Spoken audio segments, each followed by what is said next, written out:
15 अगस्त के पावन पर्व पर मैं नरेंद्र खजूरिया सभी देशवासियों को बहुत बहुत मुबारक देता हूं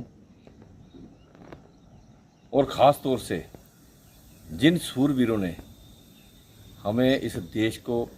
अंग्रेज़ों से जो आज़ादी दिलाई और इंतहा कुर्बानियाँ जो हैं जिन्होंने दी हैं, जिनके बच्चों ने हंस हंस के अपने गले में फांसी के फंदे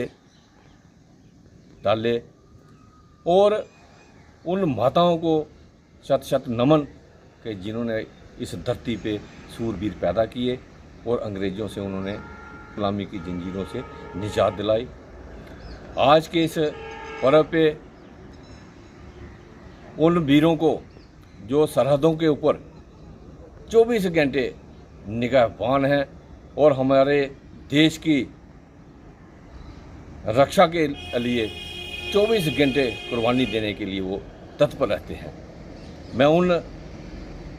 बॉर्डर पे जितने भी हमारे पैरामिलिट्री फोर्सेस के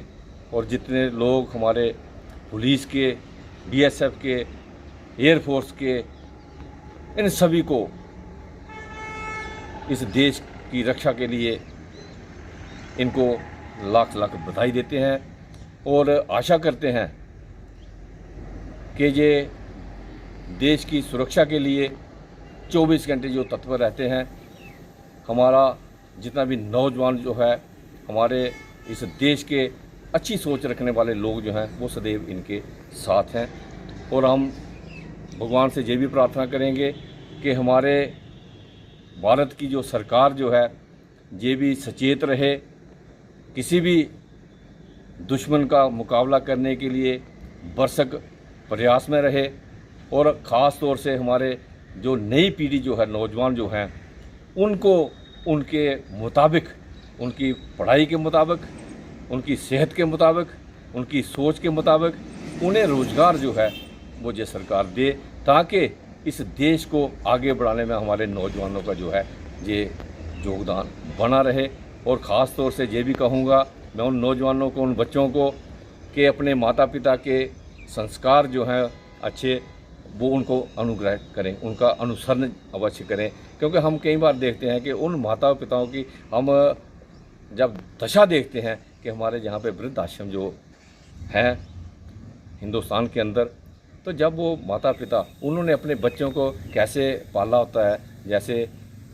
अपना पेट काट काट के उन्होंने उनको एजुकेशन दी है, उनको खिलाया पिलाया बड़ा किया, लेकिन जब वो वृद्ध आश्रम में होते हैं तो ये अच्छी बात नहीं है। हमारे सनातन धर्म के अंदर, हिंदुस्तान के अंदर किसी भी भारतीय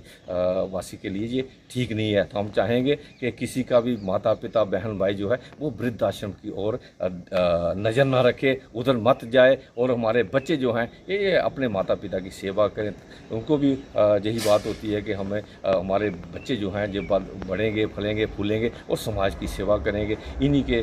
साथ जो है हमारे किसान भाई जो हैं, किसान भाइयों को भी सरकार ने देखना चाहिए और उनकी आय तो ऐसे बोलते हैं कि दुगनी करेंगे, चुगनी करेंगे, लेकिन ज़मीनी स्तर पे अगर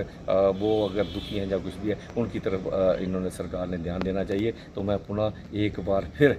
अपने देशवासियों को बहुत बहुत मुबारक दूँगा और कहूँगा कि इस पर्व को 15 अगस्त ना समझ के इसको पर्व समझ के, हिंदुस्तान का एक बहुत बड़ा पर्व समझ के और अपने पूरे परिवार के साथ, अपने साथियों के साथ, अपने गांव वालों के साथ इसको अच्छी तरह से मनाया जाए और इस झंडे को जो है वो सदैव ऊंचा रहे और हम इसको नमन और सलाम करते रहें और शहीदों को हमेशा पूरी ज़िंदगी हम उनको याद करते रहें। इन शब्दों के साथ आपका बहुत बहुत धन्यवाद। जय हिंद।